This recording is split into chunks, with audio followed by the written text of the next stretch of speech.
Buona visione con i supermercati The Spar, Eurospar, Interspar.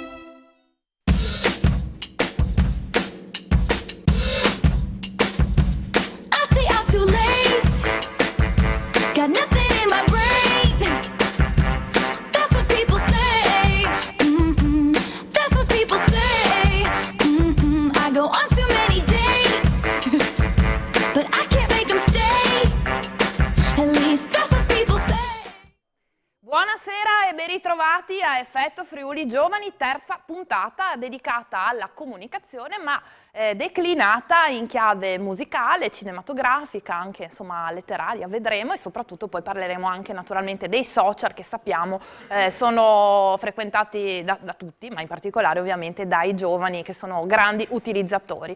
Ai ragazzi presenti in studio come sempre numerosissimi, dopo ricorderemo anche le scuole di provenienza. Presento innanzitutto gli ospiti. Allora, al mio fianco Giorgio Cantoni, collega giornalista radiofonico, anche ex musicista, esperto di musica, regista, insomma, è attivo nella produzione video e con cui potremmo confrontarci poi più avanti parlando appunto di musica, di gusti e di generi e quant'altro. Al suo fianco Elsa Martin, che è una cantante, musicista e autrice recentemente insieme a Stefano Battaglia di un album che si chiama Sueai, e Sueai è una parola friulana perché Elsa canta in friulano, e in questo caso ha messo in musica delle poesie di grandi poeti friulani, ad esempio Pierluigi Capello e Pierpaolo Pasolini, tanto per rendere un po' l'idea. Al suo fianco il professor Andrea Annunziata, che era già stato a trovarci l'anno scorso, allora lui è un professore di religione e segue il gruppo del coro della scuola. Che scuola? Che mi sono... Stellini, ecco, il coro dello Stellini. E a suo fianco Giovanni Lesa, che invece è un webmaster, lui segue i siti della diocesi e anche naturalmente conseguentemente l'aspetto social di questi. Questo il parterre VIP, diciamo.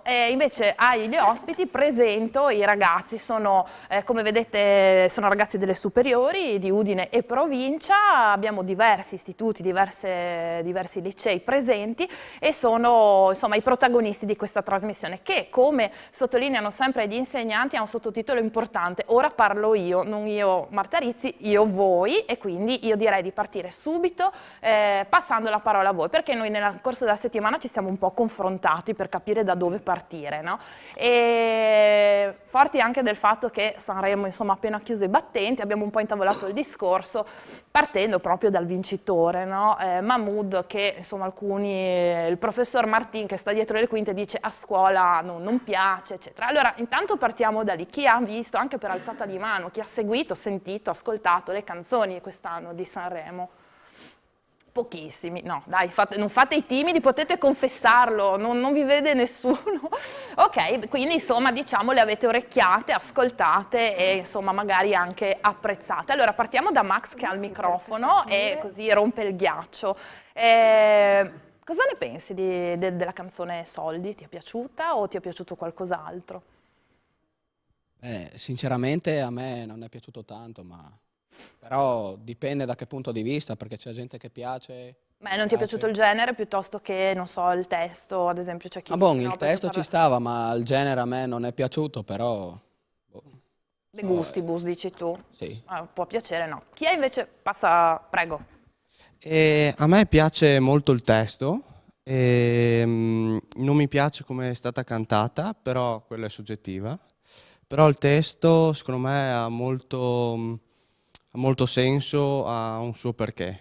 E basta, volevo dire solo quello. Tu quindi dai, diciamo, ascolti e dai anche un certo peso. Io do un peso alle parole della canzone, diciamo. Penso Anche che sia la cosa quando più importante alla fine di una canzone, ecco. Chi altri la pensa così o ha delle opinioni? Prego, vai. Secondo me come canzone a primo impatto non si capisce pienamente il significato, perché comunque è una canzone molto orecchiabile. Alla fine secondo me il significato viene capito dopo un po' di volte che la canzone viene ascoltata. Che prevale, diciamo, la musicalità Sì. forse sul testo, però alla fine ti è piaciuta? Sì, non mi dispiace, insomma. Achille Lauro invece, faccio un altro nome così di cui tutti stanno parlando. Passiamo allora ad Arma. Il microfono di qua. Grazie. Beh, a me, cioè, la canzone vincitrice non è piaciuta tantissimo, a differenza di quella di Achille Lauro o Ultimo. Secondo me sono state canzoni più belle. Infatti dopo Sanremo si è visto chi ha fatto più audience, più views. Sentivo stamattina proprio che dicevano che alla fine, insomma, questi vincitori che sono tutto sommato hanno proposto una musica moderna, attuale, stanno andando tutti, insomma, abbastanza Sì, forti. esatto. Però Ultimo e Achille Lauro sono due cose diverse, quindi tu in effetti avevi detto non devono esserci le etichette di genere, insomma, infatti, non ci cioè, piacciono troppo. Secondo me la musica va vista dal punto di vista delle emozioni, di quello che trasmette. Può piacerti una canzone che ha un genere come può piacerti un'altra che ha un genere completamente diverso. L'importante è quello che ti trasmette, non il genere. Cosa comunica, visto che appunto il tema è poi quello, no? Quindi emozioni o comunque che spingono Ma a secondo me è riflettere. soggettivo cosa comunica, nel senso... No, dico sì, della canzone ti piace quello che comunica, Sì, il messaggio che arriva a te, che può essere un messaggio che messaggio di arriva alla emozioni persona, o... perché per ogni canzone o comunque per ogni persona ciò che gli arriva può essere diverso. È quello l'importante della musica. Poi chiaro ci sono le canzoni fatte per essere ascoltate da chiunque solo perché sono orecchiabili. E siamo partiti proprio da un esempio molto classico, Sanremo, insomma giocavamo un po' facile, ma questa puntata arriva sempre ogni anno nei dintorni, nei paraggi di Sanremo. Altri interventi? Facciamo passare il microfono, ecco laggiù. Allora, grazie. Nome? Emanuele Quagliaro, sono uno studente dello Stellini. Prego. Allora, no, io volevo impostare più che altro una riflessione sulla persona, al di là delle canzoni, perché poi quello è soggettivo, un motivo può essere orecchiabile, può essere gradito più o meno, ma io devo dire, non ho seguito molto, ma anche la canzone vincitrice, il vincitore, Mahmood mi pare si chiami, Mahmood, non sì. voglio andare errato, Mahmood. devo dire, ho apprezzato molto anche il modo in cui si pone, avendo vinto, si pone rispetto anche a tutti i telespettatori che in fondo non l'avevano premiato col televoto, e anche nel modo in sé di parlare, pur essendo per metà straniero, parla un italiano perfettamente corretto. Beh, insomma è nato e cresciuto sì. qua praticamente Ma non è, da subito. non è no? scontato, se si vede, Sì, non è scontato. basta vedere il secondo classificato nella sua grande Ultimo performance probabilmente davanti ai non si è- giornalisti. Non ha fatto proprio una grande figura dal punto di vista anche italiano. Per cui quello volevo dire, che indipendentemente dalle canzoni c'è un personaggio pubblico, teoricamente, dovrebbe essere anche d'esempio, per cui Ultimo, Achille Lauro, cioè non c'entrano. Non ti piacciono tanto. Altri che sono d'accordo su questo aspetto, facciamo passare il microfono, fai passare di là così magari anche qualche ragazzo... Ecco, dai. Prego, prego. No, non funziona che ve lo passate e nessuno parla, funziona che uno parla. Dai, passatelo a me, parlerò io. No, fermo, tu. Dai, alzati in piedi per cortesia, mi dispiace braccarti così, ma tieni il microfono vicino. Cosa ne pensi di questa considerazione o insomma, anche di quella di Dharma? Mahmood a me non è piaciuta come performance, però se ha vinto c'è un perché. A me, sì, a me è piaciuto di più Ultimo, come tecnica anche musicale e anche come il messaggio che trasmetteva la canzone.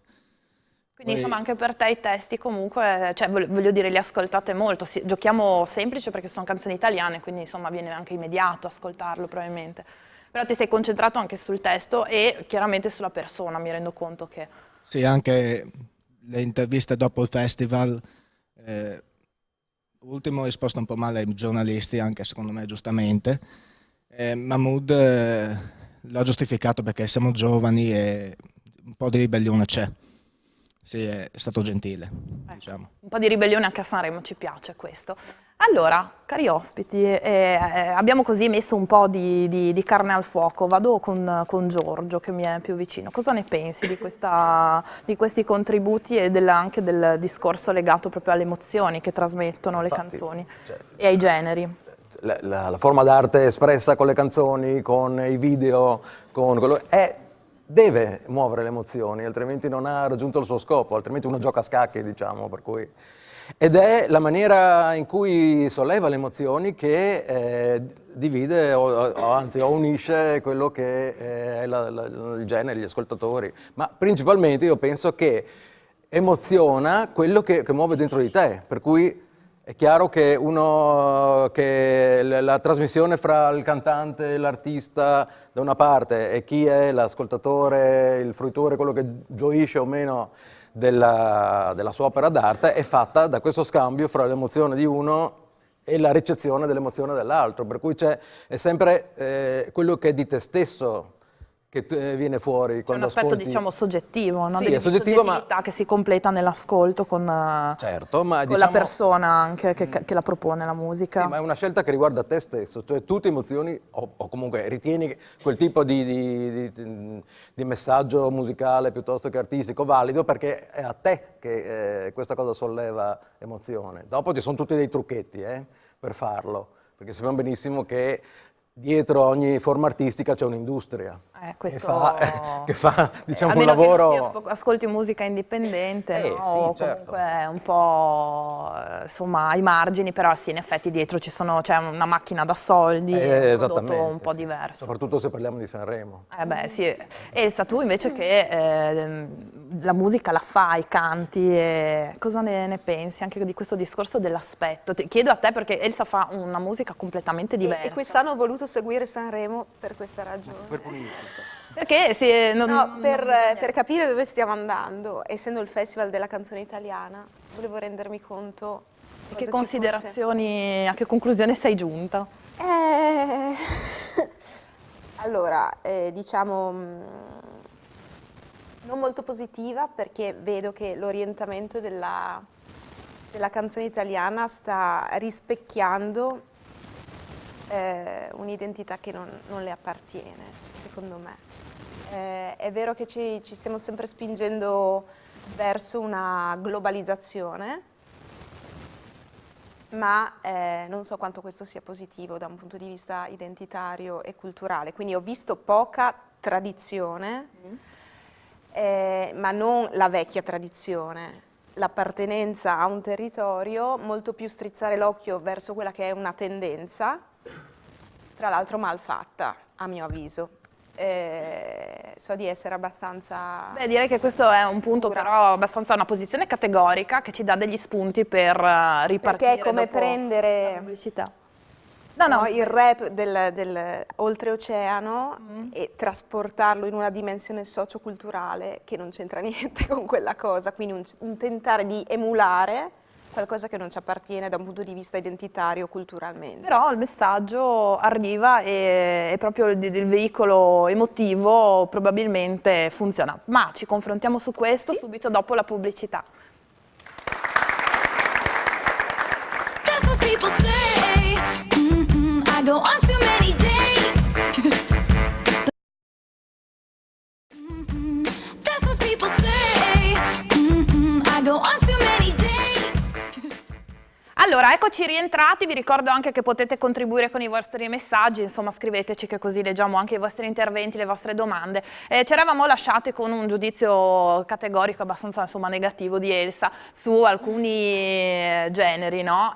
Però dicevamo poi alla fine quello che conta è emozionare. Allora volevamo partire dalla tua diciamo provocazione o comunque dal tuo giudizio, ripartire dai ragazzi. Allora Andrea, giusto? Alzati in piedi anche se lì sei ben visibile però. Scuola, visto che... Vengo dallo Stellini. Ok. E volevo dire che con questo festival si è capito come la nostra società sia in cambiamento, sia in continuo cambiamento e evoluzione. E la musica infatti è uno specchio della nostra società, del pensiero degli uomini e in quanto tale anch'essa risente appunto di questa evoluzione. Però ritengo comunque che questo festival abbia subito comunque un processo negativo, poiché infatti è stato sempre influenzato dalla politica. Mano a mano la politica ha cominciato a prendere sempre piede in questo festival, a partire appunto dalle riflessioni sulla nazionalità di Mahmood, oppure anche dalle canzoni provocatorie riguardanti la droga e tutto quello che si è ormai già detto.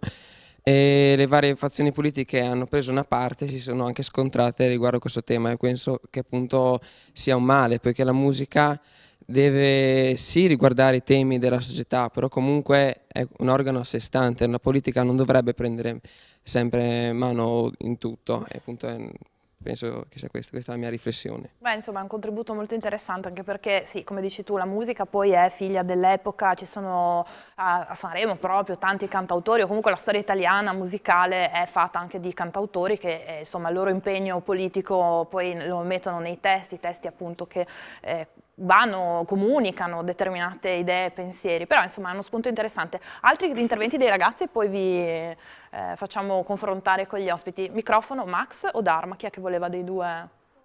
C'è anche qualcun altro? Passate, chi ha il microfono? No, ci sei tu. Poi, sì, dai, no, in questi momenti di vuoto, avanti.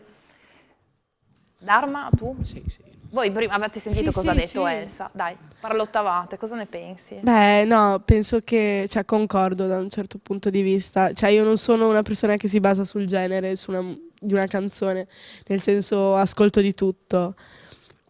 Però comunque è vero che il Festival di Sanremo nel corso degli anni ha perso tanto, nel senso anche come valore di musica, come diceva anche il ragazzo prima, ci è buttati su un'altra sponda che magari è quella politica o quella socioculturale, non sul vero valore della musica, che magari è quello delle emozioni o di trasmettere qualcosa. Però magari c'è anche, appunto, parlavamo di testi, magari c'è chi segue un determinato...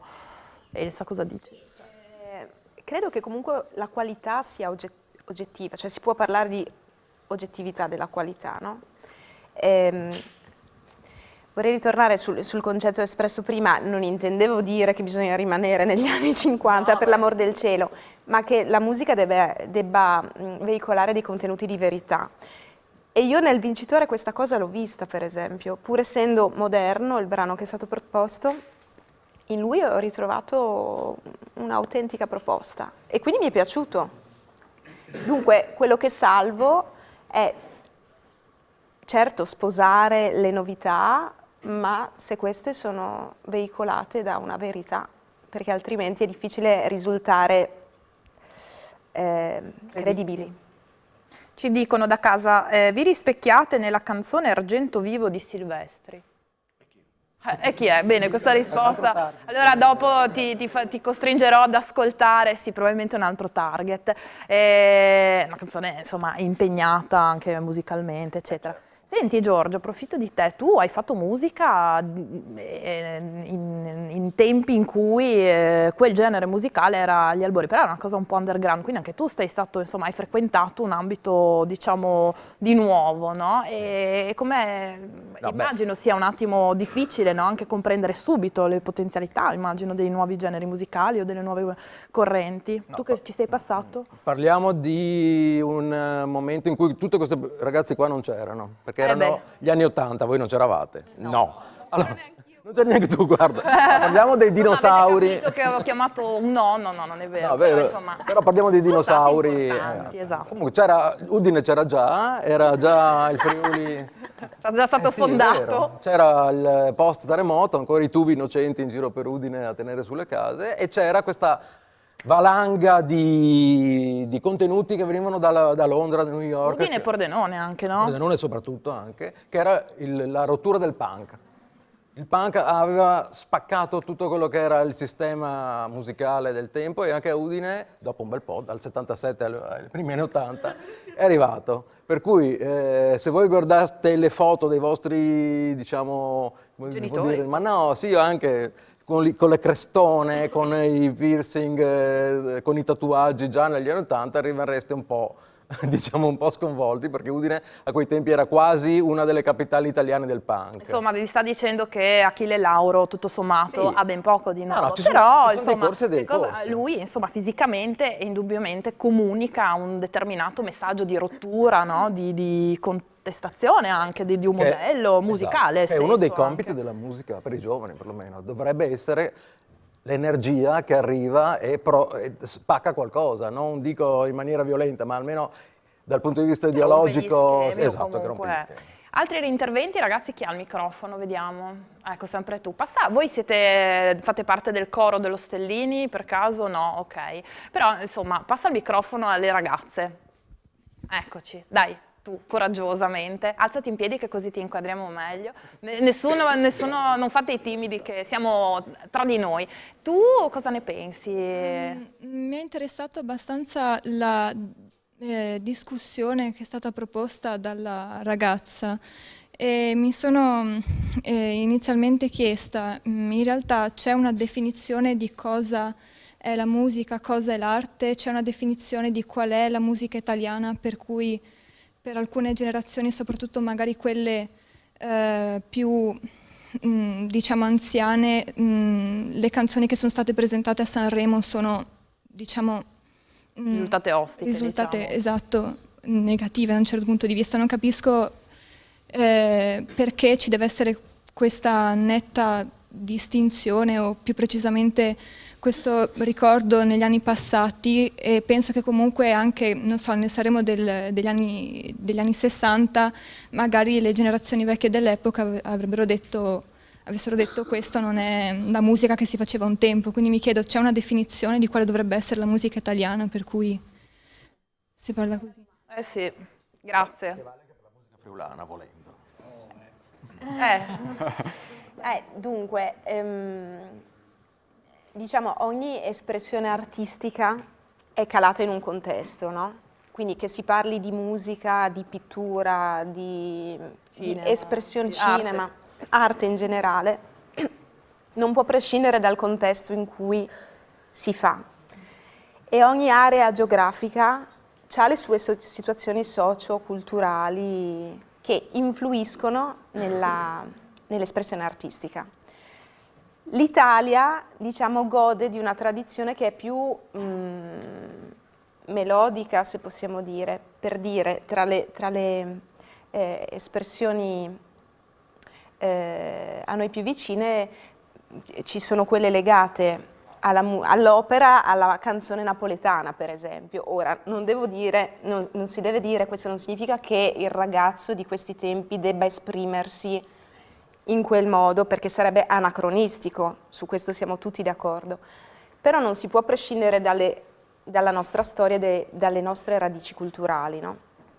Proporre un modello musicale che non ha nulla a che vedere con le nostre radici culturali, perché fa parte proprio di un'area geografica completamente distante dalla nostra, significa come prendere un pezzo e appiccicarlo addosso a qualcosa che però non è di nostra appartenenza. E quello che ci fa capire che non fa parte della nostra storia è la verità con cui viene comunicato, perché né possediamo una lingua che ha quelle caratteristiche, né possediamo un senso del ritmo che ha quelle caratteristiche, né una propensione melodica che ha quelle caratteristiche. Come non siamo né gialli con gli occhi a mandorle, né biondi e alti vichinghi con gli occhi azzurri. Qualcuno sì. Qualcuno sì. Ora, no, prego. È ovvio che con l'integrazione e la globalizzazione i linguaggi un po' confluiranno l'uno dentro l'altro, ma non bisogna mai dimenticarsi ciò da cui si parte, che è la nostra storia. È impossibile questo. In certi casi si sente proprio questa dimenticanza, volontà di dimenticanza. Professor Nunziata, la vedevo annuire. Annuire perché mi interessa la discussione. La signora, ragazza, non so come state chiamata. Mi piace, ragazza, cantante, ha detto più volte la parola verità, no? Che mi ha colpito un po', no? Ma la cosa che mi ha colpito di quello che ho visto di Sanremo è che alcune storie che hanno raccontato i cantanti mi sono parse storie vere. Hanno raccontato delle verità, delle violenze, poi dell'amore, della vita, che in fondo sono poi le cose con le quali abbiamo a che fare tutti i giorni, anche a scuola con i ragazzi, con le famiglie, sono mille storie, insomma, no? E alcune ho visto sono state rese bene, insomma, no? E quindi poi ho visto anche i video delle canzoni, mi hanno aiutato a capire meglio, perché insieme al linguaggio musicale c'è anche quello video che è molto importante. Dopo ci concentreremo anche su questo aspetto. Ecco, e poi per quanto riguarda la tradizione, ecco, qui racconto un attimo in pochi secondi l'esperienza che facciamo noi, diciamo, canoro musicale allo Stellini. Abbiamo due gruppi, uno un coro gestito dagli studenti e l'orchestra gestita dagli studenti, i quali fanno un po' un lavoro di trade union, di unione tra pezzi moderni e tradizionali anche in lingua friulana e anche musica classica. Ecco, questa è un'esperienza molto interessante, i ragazzi sono molto presi perché è un'esperienza loro che portano avanti personalmente, scelgono i testi, scelgono le musiche, arrangiano anche qualche volta, fanno tutto loro e poi io organizzo i concerti, faccio il manager, diciamo così. Ecco, questa è un'esperienza bella. Una bella esperienza per i ragazzi. La cosa interessante era quello di raccontare delle storie e quando la storia è bella ed è credibile, secondo me la canzone funziona. La canzone funziona, entra, ti colpisce un aspetto, un volto, una parola. Poi non servono grandi discorsi, l'abbiamo anche capito dalle canzoni che hanno vinto, però ci sono delle frasi, dei momenti che esprimono un'esperienza personale e questo io l'ho trovato molto vero.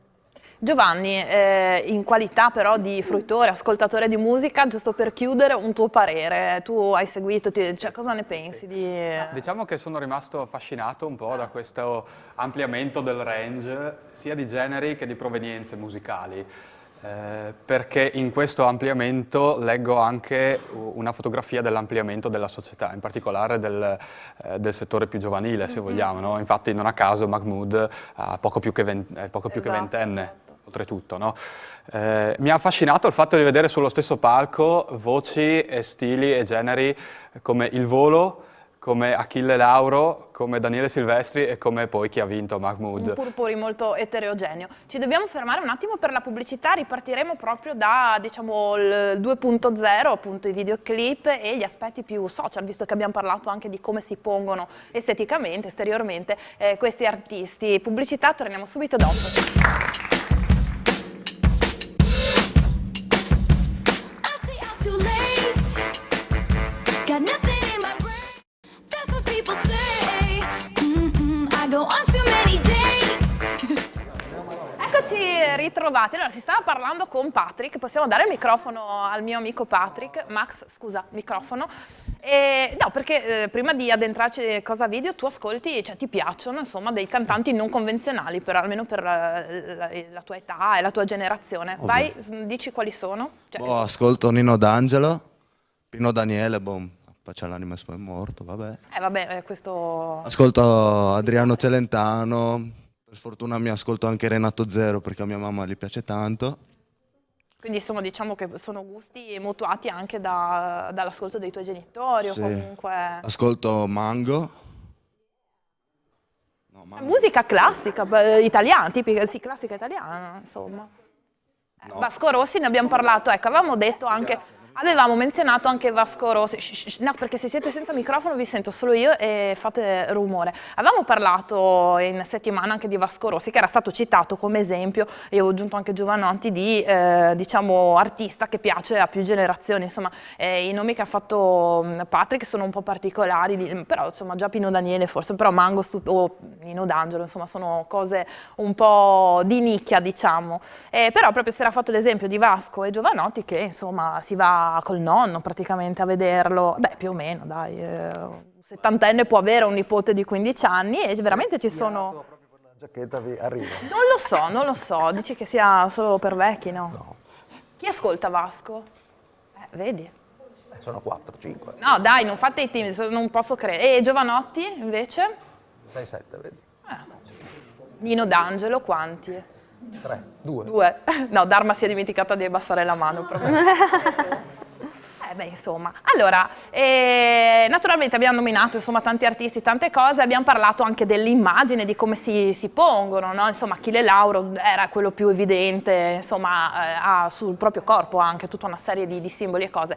E naturalmente questi artisti producono anche dei video, perché oltre a comunicare attraverso l'immagine, il testo, la musica, emozioni e quant'altro, si vuole comunicare anche visivamente il proprio lavoro, e quindi il discorso... Cioè, esistono i videoclip, un tempo esistevano anche delle TV che li programmavano a profusione, adesso insomma il libero accesso tramite i canali social, uno se li può vedere. Allora volevo chiedere ai ragazzi quanti di voi sono interessati e seguono o vanno a cercare i video dei propri artisti?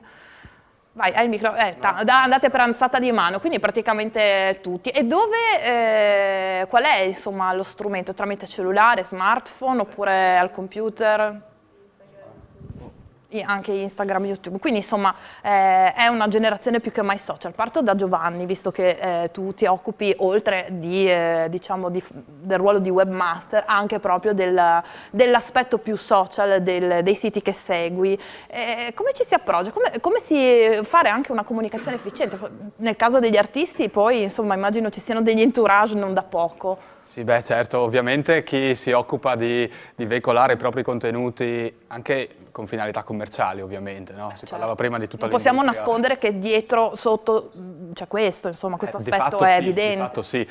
Però diciamo che in un'epoca come questa rispolverare un po' il vecchio videoclip musicale, anche di quelle TV che hai citato e che con nostalgia appunto negli anni 90 Video Music, MTV, MTV all'epoca faceva video. Esatto.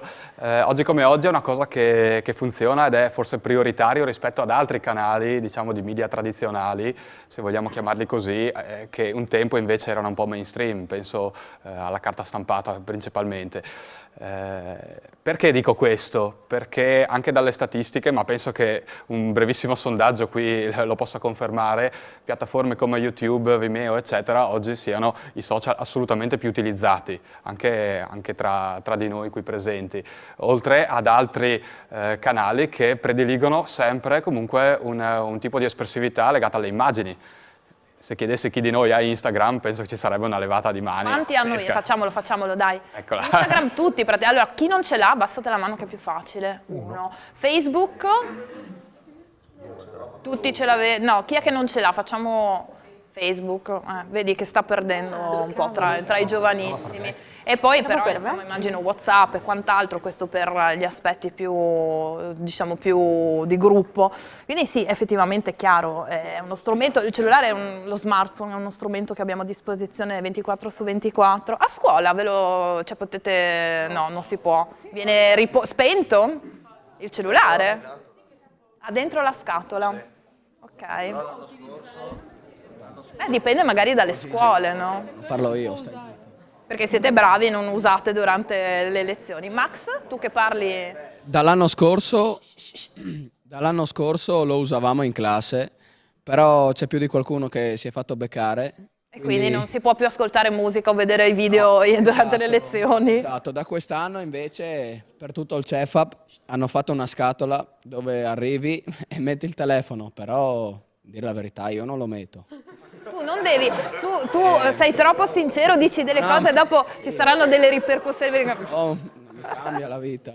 Direi però di sì, mi sembra Guarda, una ai cosa nostri un po' tempi ci esagerata. sequestravano il Walkman, le cuffie, tutto insomma non cambia, è sempre quella la storia, no? È vero. Sì, a noi le tavolette, a te il giradischi. No, le tavolette con la scrittura. Con sì. Siete più social, certamente, è una generazione insomma... Al Cecconi siete più social, beh, però insomma poi dipende che uso ne fai, esuliamo da questo, Esatto. Insomma i ragazzi vivono insomma connessi. Sì, certo, anche perché si cavalca una doppia onda, una è quella dell'avanzamento tecnologico, per cui 10 anni fa avere una fotocamera era una roba da UFO praticamente. Fantascienza, e poi viviamo comunque in un contesto culturale che predilige l'immagine sempre di più.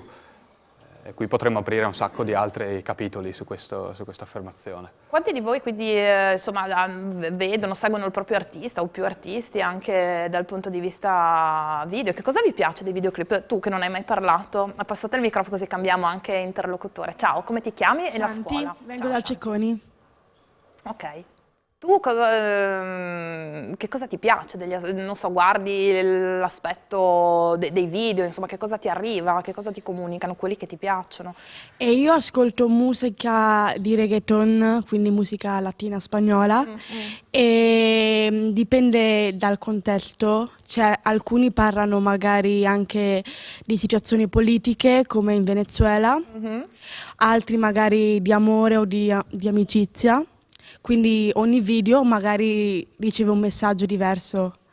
però è soggettivo ovviamente. Non so, i video in cui ballano, però tipo Sì. questa musica si presta, no? A video in Sì. cui la gente balla e quindi che cosa, cioè non so, ti invoglia a ballare anche a te? Sì, Che cosa, ti- qual è l'aspetto Ti che dà lo stimolo comunque anche a ballare a casa, magari stai studiando, invece di studiare ti metti Ah, a ecco, invece di studiare. Sì, sì. Giustamente. Altri contributi, passiamo il microfono, dai, andiamo random, non stimidizzatevi. Tu con la felpa a NASA cos'hai? Ah, dai, questo ragazzo qua, alzati in piedi perché così ti inquadrano meglio. Nome e scuola. Piacere, mi chiamo Antonio, vengo dall'Isis da Ronco. Ok. Poi i miei artisti seguo Luca, un cantante napoletano, e lo seguo su YouTube, vedo i video che lui pubblica anche su Instagram. E quindi questo genere musicale perché hai origini, ti piace? Sì, io sono- Anche questo è neomelodico, Sì, quindi sì, sì. Quindi, è un genere però, no? Che piace ed è anche molto in voga, pare. Che tipo di video, diciamo, realizzano, come nel caso del reggaeton, vabbè, insomma, vanno di moda. in questo caso parla anche d'amore, soprattutto del luogo in cui si vive anche. Quindi insomma una cosa radicata sul territorio. Altro giro di microfoni, tu, felpa, alzati in piedi, grazie. Se puoi alzare il nome, scuola anche tu.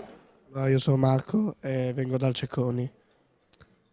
Io non seguo molto i video, cioè se mi capita sì, ma non è che vado a cercare per vedere i video, a volte se metto su YouTube li metto, però non mi dispiace neanche guardarli comunque dei cantanti che seguo.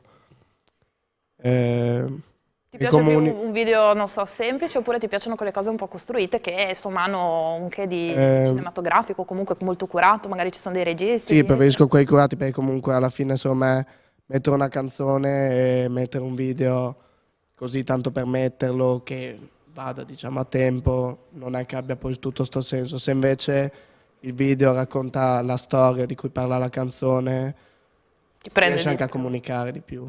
È un ulteriore tassello. Giorgio, tu col video, insomma, coi video ci lavori. E che cosa hanno colto? Che cosa c'è da dire di più sulla comunicazione video proprio? Certo, sono dei piccoli film, cioè è la colonna sonora di un piccolo film, per cui deve comunicare ambientazione, quello di cui parlavamo prima, cioè sollevare tutta una serie di questioni emozionali nell'altro. Se chi riceve questo tipo di messaggio ha una reazione emozionale, vuol dire che risponde a quel tipo di questione sollevata all'interno della storia, in fin dei conti, no? E questa è una delle questioni principali, cioè le canzoni non sono più solo canzoni, cioè solo melodia, testo, ma sono un'ambientazione molto più complessa, molto più comunicativa, che in fin dei conti è anche lo stesso discorso che stava facendo il mio amico comunicatore, cioè le immagini hanno il vantaggio di non passare attraverso la parte intellettuale, vanno direttamente alla parte emozionale e questa è una maniera di comunicare che elimina molti problemi di comunicazione e arriva direttamente dove deve arrivare. Sì, questa è la mia riflessione, avevo pensato con l'arrivo dei social, quant'altro, che il video alla fine sarebbe, perché la musica la possiamo ascoltare appunto ovunque, ci sono programmi, applicazioni che ci fanno le selezioni, le playlist, e pensavo che il video in effetti negli anni avrebbe perso appeal, invece magari qualcosa di più ricercato, però arriva, o comunque abbiamo a disposizione queste piattaforme digitali, no, in cui troviamo repertori di video, anche poi metti di cose, di concerti, là dipende che cosa si cerca. E non è morto il video. Sì, no, ma insomma, c'è una questione anche tecnica. Cantavano Video Kill the Radio Star, Invece no? no, Invece no, non è andata così. Da Radio Star, lì è un altro discorso, la radio è ancora diversa, però il video accompagna in questo caso il brano musicale perché lo moltiplica, è un moltiplicatore di visione. Cioè la musica di per sé, solo ascoltata, avrebbe un certo tipo di risultato come risposta nei social, ad esempio. Il video ha 10 volte, 100 volte tanto. Se tu vuoi avere grossi numeri, devi avere il video, per cui chiaramente le industrie sono interessate a farlo. Quanti di voi suonano, hanno un gruppo o amici che suonano e li vanno a vedere o frequentano musica dal vivo? Nessuno suona... ecco, finalmente. Allora dopo... Nella banda almeno. Almeno nella banda. Nessuno suona anche da solo a casa. Ok. Bene, allora direi che cosa suona? Date il microfono a Patrick e poi chiudiamo e ripartiamo da qui. Che cosa suona il tuo amico? Rock tipo. Ha una band, quindi un gruppo, a diciamo. Udine. E quindi fanno anche esibizioni live. Esatto. E tu vai a vederli. Ovvio. Anche se non fanno Nino D'Angelo, fanno anche cover. Vabbè, Va bene lo stesso, dicevamo prima. Bene, allora dai, ci fermiamo per la pubblicità. Nell'ultima parte ripartiamo da qui, da chi fa musica, perché insomma è anche bello sentire che musica fanno i nostri ragazzi. Pubblicità. Grazie, ti devo offrire la... I go on too many dates, but I can't make them stay. But I can't make them stay. At least that's what people say. Eccoci ritrovati, ultima parte di Effetto Giovani, si parlava di comunicazione, musica, video e quant'altro. Eravamo arrivati a una domanda che a me piace sempre fare e trovo sempre, diciamo, un po' di scarsità di alzate di mano, ovvero chi di voi suona, e abbiamo trovato due che strimpellano, se non volete dire che suonano. Alzati in piedi, nome, codice fiscale, scuola. No, un momento. No. Mi chiamo Marco e vengo dal Cecconi. Mhm. E diciamo che io faccio finta di saper suonare la chitarra, insomma, nel già- senso che qualche canzone mi riesce bene, qualcun'altra un po' meno bene, e trovo difficoltà con le canzoni moderne perché insomma hanno accordi un po' particolari. Però voglio dire, ti metti lì e c'è un po' di Sì, impegno esatto. per rifare gli accordi, quindi insomma sì, strimpelli, però anche ti impegni, insomma, non è una cosa che si fa Sì, così. poi vado a cercare i testi. E che cosa suoni? Che canzoni ti riescono bene? Boh, musica pop mi riesce bene. Mhm. Tipo, se adesso avessi la Oh. chitarra, ci suoneresti che cosa? E la canzone del sole, che è quella più semplice. E... Eh beh sì, è un classico di tutte le gite, tutte le corriere. Esatto. Anche perché cioè, più Però che non altro- c'è nulla di male, voglio dire, va benissimo. Anche una bella canzone. sì. Altro? Altre canzoni, altri generi? Cioè vai sul classico comunque. Sì, anche un po' di Ligabue, Mhm. un po' happy hour. E certe notti no, perché è abbastanza complicato. Ci sto provando, però insomma è abbastanza complicato. Hai degli amici che suonano, ti ritrovi con loro, lo fai per te, per tuo Diciamo piacere? per me. Ok.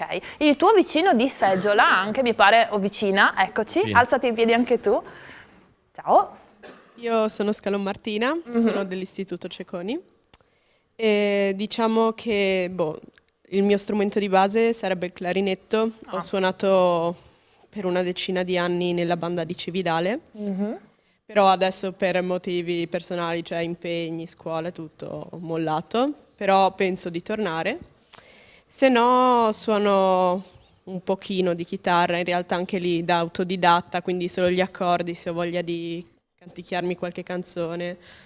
Altrimenti un pochino di pianoforte sempre da autodidatta perché mia nonna ha un pianoforte, allora quando vado da lei, sin da quando sono piccola, provo a suonicchiare. Beh, insomma, un pianoforte è comunque uno strumento irresistibile, no? Se c'è uno ci deve provare. Quindi ti manca però il fatto di non far più musica attualmente, insomma, a parte cioè il tuo strumento che hai suonato per tanti anni, alla fine ti pesa un po' aver rinunciato. Sì, sì, diciamo che comunque la musica all'interno della vita di un individuo ha un forte impatto emotivo. Che cosa ascolti? O ascolti musica oltre a... Sì, no, ascolto, dipende molto dal periodo.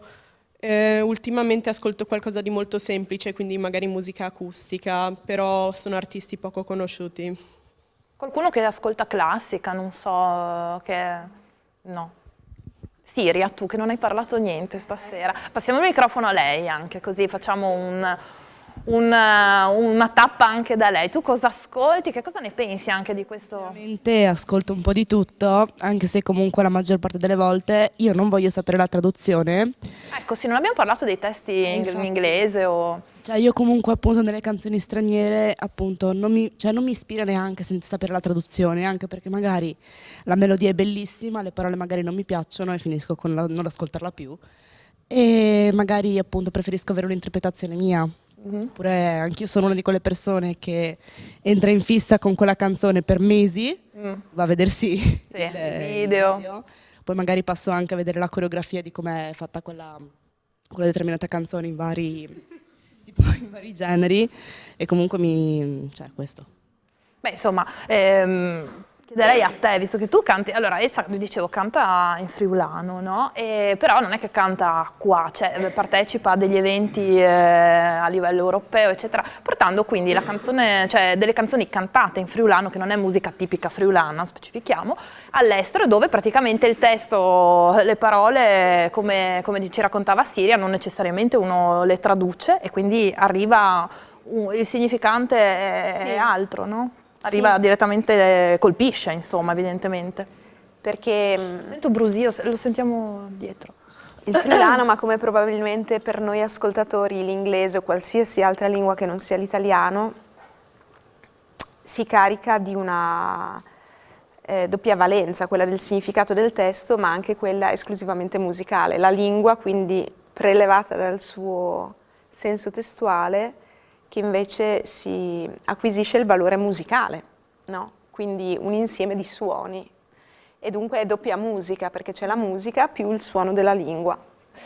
E questo, diciamo, riesce ad abbattere le frontiere geografiche. Nel mio caso in particolare, insomma, noto che anzi c'è una curiosità nell'ascoltare una lingua che non si sa da dove provenga. Nello specifico. C'è qui un festival dedicato alle lingue minoritarie, insomma sono un festival, una manifestazione SUNS, non è festival. Giusto, ma le lingue comunitarie europee, hai ragione. Ecco, però sì, non pensavo di aver detto una cosa abominevole. Credevo friulane, No, non friulane, delle musiche sì, europee, per cui che ne so, può esserci il catalano, non saprei fare esempio, ma ce ne sono tante e partecipano, quindi insomma la musica arriva anche attraverso un testo che non necessariamente viene compreso. Beh sì, ci sono anche esempi internazionali, la stessa nostra canzone napoletana ha svalicato, oppure questa band di Sigur Rós, la cui lingua è incomprensibile. O Bjork, certo, quando canta nel suo idioma. Voi invece, cioè, se entra appunto in fissa, come dicevamo, con una canzone che magari appunto è in lingua straniera, presumibilmente in inglese, va a leggersi il testo, cerca di capire. Spesso io lo facevo e all'epoca non c'era internet, dovevamo tradurre noi, per cui dopo non si capiva niente ed erano spesso testi un po' criptici, difficili da... non ci arriva, cioè chissà cosa volevano dire, no? Chi di voi traduce, va a vedersi? Sempre quelli, no? Allora, la ragazza con la maglia bianca, passiamo il microfono là dietro, maglia bianca immacolata, bionda con gli occhiali, tu, esatto. Alzati in piedi per cortesia. Nome e scuola? Ok, io mi chiamo Aurora, provengo dall'Isis da Ronco di Gemona. Io ascolto prevalentemente musica serbo-croata. Beh, insomma, la mia compagna. Perché siete di... Alzati anche tu allora. Perché siete originarie di dove? Mia mamma proviene dalla Serbia, diciamo prevalentemente dal parte del nonno. Io sono Sara, sono anch'io dell'Isis da Ronco di Gemona. Mia mamma è dell'Istria, a Pola, diciamo. Però sono due musiche diverse, immagino, no? O hanno delle radici comuni? Hanno delle radici comuni comunque, e sì, comunque il genere è diverso da quello italiano e... molto diverso anche come Ma sono musiche tipiche, diciamo, oppure musica moderna proprio cantata in serbo, croato, quello che è? Tutte e due. E musica italiana non vi piace? Sì, anche quella. A me piace anche quella, cioè io ascolto di tutto, però di più quella balcanica, diciamo. Quindi abbiamo un ragazzo che ascolta il neomelodico, Patrick anche, ma insomma tu in particolare. Loro due, altri che sentono, che ascoltano musica magari appunto che viene dai luoghi di origine, dei genitori, di altri. Anche rumeno, certo, sì. Tu ascolti anche musica rumena? Ah, ecco, Patrick è praticamente... esatto. Tieni presente. Sì, c'è, Dio. No, in America, in Inghilterra, cioè gran parte di quelli che hanno il nome inglese e che fanno canzoni in inglese e che sono al top magari della classifica, in verità sono degli emigrati, per non parlare del più famoso che era Mi viene in mente adesso perché ho letto un'intervista ma lo ieri, stesso cantante dei Queen è nato sì. a Zanzibar ed era indiano, dopo si faceva chiamare... il suo nome, insomma, tradiva le sue origini, è vero. Però ha portato dietro di sé quello che era la sua voce, prima cosa, e la vocalità che aveva magari ascoltato dal nonno quando Certo. era... Chi di voi è andato a vedere il film, a proposito? Bohemian Rhapsody? No, beh, sì. No, due persone, ok, due coraggiosissimi. Come mai è così poco? Cinema io ho un po' glissato perché questi ragazzi non mi hanno dato delle risposte. Chi di voi va al cinema con una certa, diciamo, regolarità? 2, 3. Sì, non sono molti, ne avevamo un po' sondato appunto in preparazione della puntata, evidentemente piacciono di più altre forme o il cinema. Presta il microfono a Dharma. Ma il cinema è stato un po' sostituito da nuove piattaforme tipo Netflix, Anche dalle serie TV, no? YouTube. E quindi sta perdendo. Quindi i social, Giovanni, sono social, io li chiamo social, ma è giusto, è corretto anche per... diciamo queste piattaforme hanno... Lei citava Netflix, che adesso insomma è la principale forma di intrattenimento cinematografico, è on demand tra l'altro. Sì, esatto, questo, no? Puoi vederti tutto quello che desideri.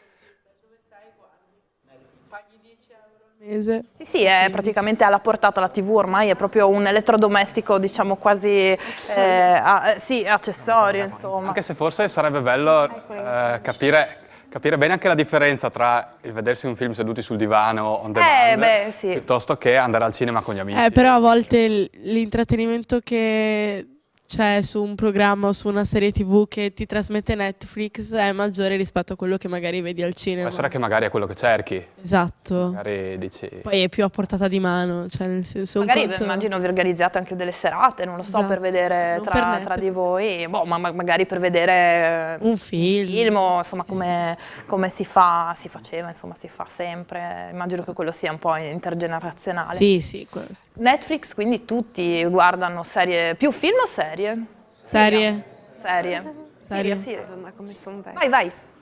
Abbiamo un minuto, velocissima perché poi devo salutare. Comunque ho notato tantissimo che da poco tempo ormai ho notato che hanno abbassato anche i prezzi del biglietto del cinema, che prima erano 9 euro e c'era pochissima gente, adesso che l'hanno messi a praticamente 5 euro c'è molta più gente, quindi magari c'è gente che magari non va al cinema per evitare di spendere 10 euro di biglietto, quando appunto può starsene a casa 10 euro un mese di Netflix. Certo. E si vede tutti quanti. Questa è la concorrenza, no?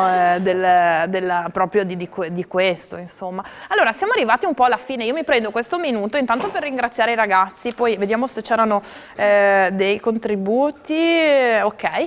Volevo ringraziare i ragazzi per la partecipazione, in particolare quest'oggi erano con noi i ragazzi dell'Isis da Ronco, del Paolino d'Aquileia, dello Stellini, Stringer, Cecconi, Itet di Lignano e il Cefap. Ovviamente grazie se abbiamo dimenticato qualcuno. Cecconi detto? L'ho detto. Dharma del Cecconi insieme a tutti gli altri ragazzi. No, se ho dimenticato qualcuno ovviamente chiedo scusa. Naturalmente ringrazio anche i nostri ospiti che hanno dato il loro prezioso contributo a questa chiacchierata, quindi grazie a Giorgio Cantoni, Elsa Martini, il professor Andrea, adesso mi sfugge il cognome, Nunziata, e a Giovanni Lesa per essere stati qui con noi e aver contribuito a questa puntata. L'appuntamento è sempre su Telefriuli, in replica il sabato alle 21 e noi ci ritroviamo qui la prossima settimana, venerdì, come sempre, alle 17:30. Buon proseguimento di giornata.